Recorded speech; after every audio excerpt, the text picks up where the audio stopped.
One day I'll wear pyjamas in the daytime. Used to be with dread, Mum calling us indoors for the third time. Nowadays we can't wait to get to sleep. Back then my little chest in a flyscreen singlet. Waking paspalum days. The outdoor setting of family. Waiting for the world to grow with me. A yard for terror of tantrum, where we shone beyond bedtime. Our sisters can jump puddles, squealing the sprinkler dance. Southerly busters peeling skin tennis balls next door. Scientists, philosophers and architects, we tore at insects, built with mud and stick, till they took our shining degrees. From behind the tool shed, beyond the septic tank, squinting at the porch light, trouble in the kitchen. The weather girl lets me in to see Milo Mum versus Holden Dad. Brooding father of our princely son, from second-hand domesticity, ran to following pisspot parades, to wage the rent at night.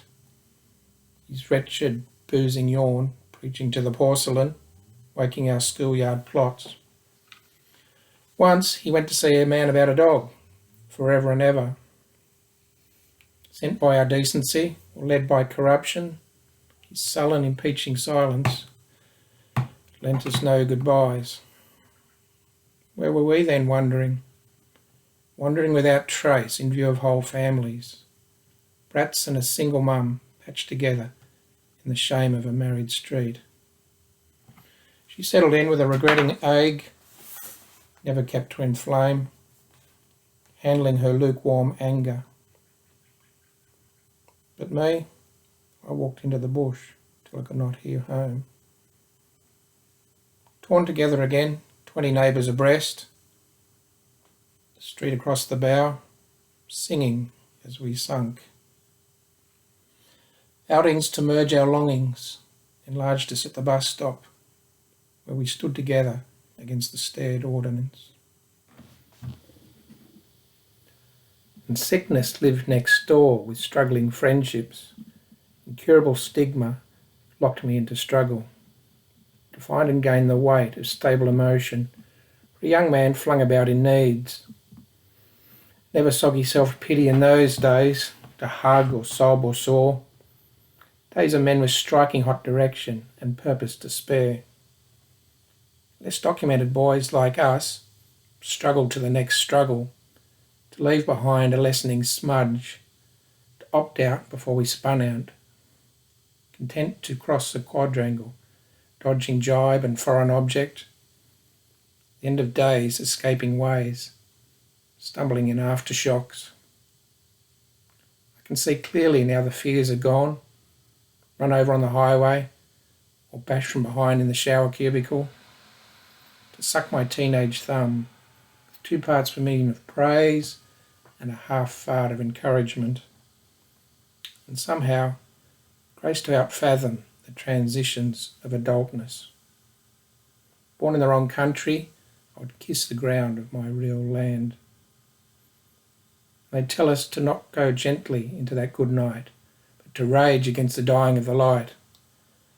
Well, Dylan, we're tired, mate. We're tired sometimes. And young people, they think we're judgmental.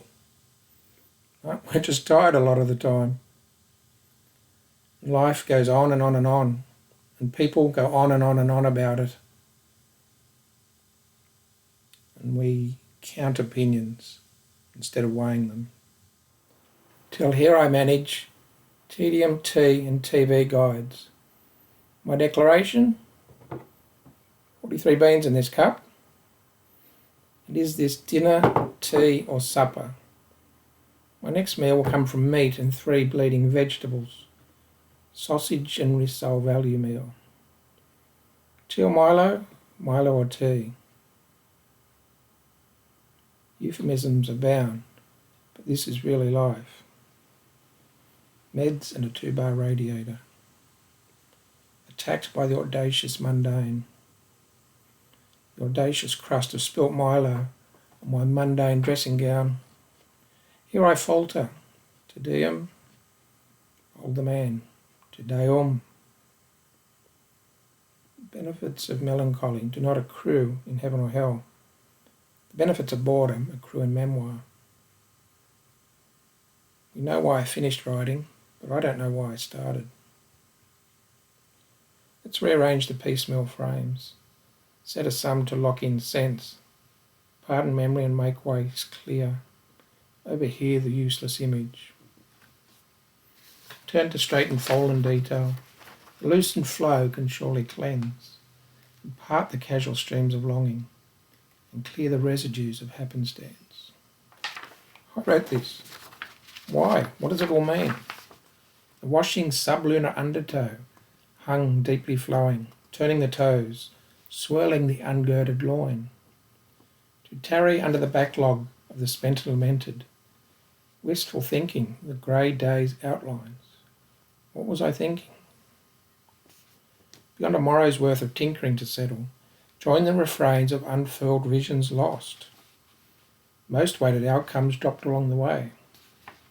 The way of life, not a blind eye in the house. Won't you wither with us, drop the diver's dream, and shake an uproar at lack of glory's end? Do I dare to eat a peach?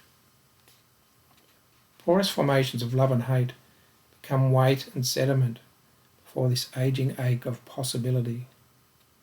The backdrop of enlarging empathy seems spare, to cover a multitude, to win the exempted to acceptance. Who wrote this? Why wrote this? Why? Why is light given? Why is light given?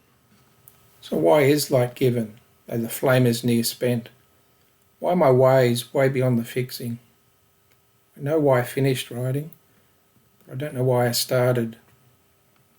Driven back by an aching age of thoughtfulness, never to convince myself that I could not delude myself. The pyjama smell of life, lint and ointment and early retreats. Why must I lay here in today's night? At the end of my life, everyone else is as dead. I tarry with want to hear the soft-sung missing words trailing, left behind by those who could have known better. Here I am a man mislaid, sunken in a godless bow, and hear the refrains of turning pages. Verso recto, recto verso, left behind again.